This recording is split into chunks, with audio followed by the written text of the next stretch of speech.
One of UW-Whitewater's expectations of all student organizations and of student groups as a whole is that hazing does not happen here, and that student leaders are aware of what hazing is in order to help others avoid being hurt by it or committing the act.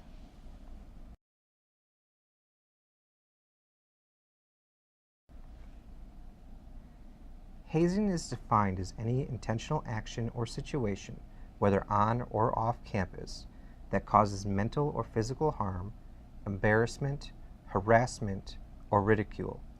Hazing is not defined by who it is done to. It does not matter if it is a new member or a new officer or an old member, nor is it defined by the member's willingness to participate. A person can say that they have no problem with having something happen to them, but that doesn't mean that it becomes a legal act at that point or that it is okay. Nationally, 2 in 5 students are aware of specific acts of hazing on their campus. 55% of college students experience hazing while a student. 1.5 million high school students are hazed each year in the United States, and 82% of deaths from hazing involved alcohol.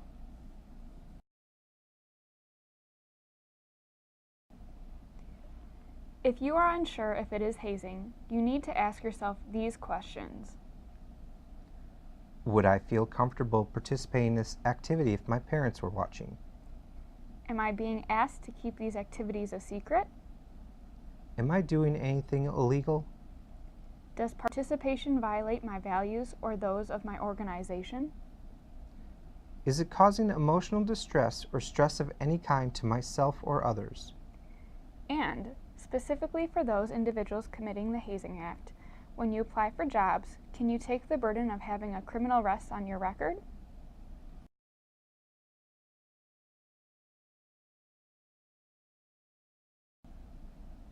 A lot of people think that hazing leads to a sense of camaraderie, a sense of a team, and a sense of tradition. In reality, we know that hazing leads to a number of negative outcomes, including depression, anger, fear, confusion, guilt, a sense of betrayal, and/or emotional duress from the humiliation or intimidation factor of what is happening. Stress-related illnesses are often reported, academics frequently suffer, and we often see re-traumatization of past abuses. The lists of negatives can go on and on.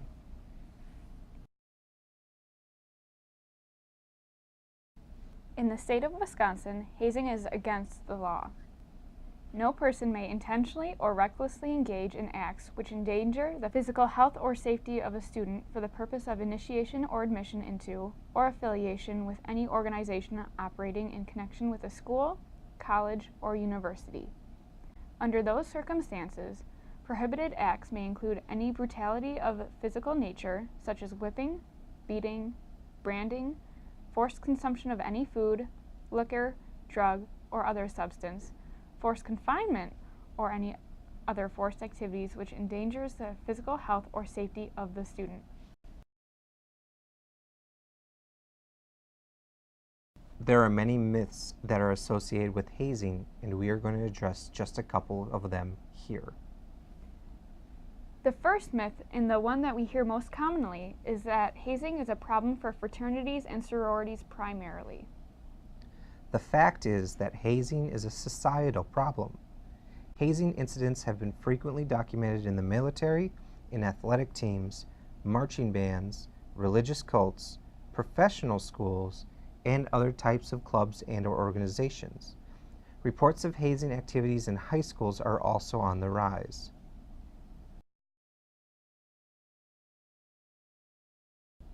A second myth is that as long as there is no malicious intent, illegal hazing should be okay. And the fact is that even if there isn't malicious intent, safety may still be a factor in traditional hazing activities that are considered to be all in good fun. For example, serious accidents have occurred during scavenger hunts, an activity that can be a good activity for teamwork and team building. When groups take an activity like a scavenger hunt and add embarrassing, demoralizing, or dangerous components, this originally positive experience becomes an illegal activity.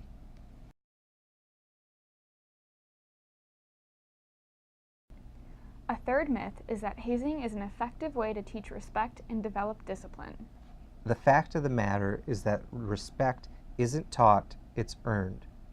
Victims of hazing rarely report having respect for those who've hazed them, and just like the other forms of victimization, hazing breeds mistrust and apathy and alienation, exactly the opposite of what you want in your members of an organization.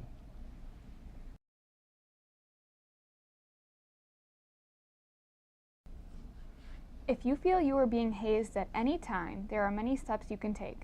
The first step is to contact your organization's president or person in charge. Call the authorities, contact staff in career and leadership development, or call the anti-hazing hotline at 262-472-HAZE. We will get you the help that you need. All of our contact information is listed on the screen.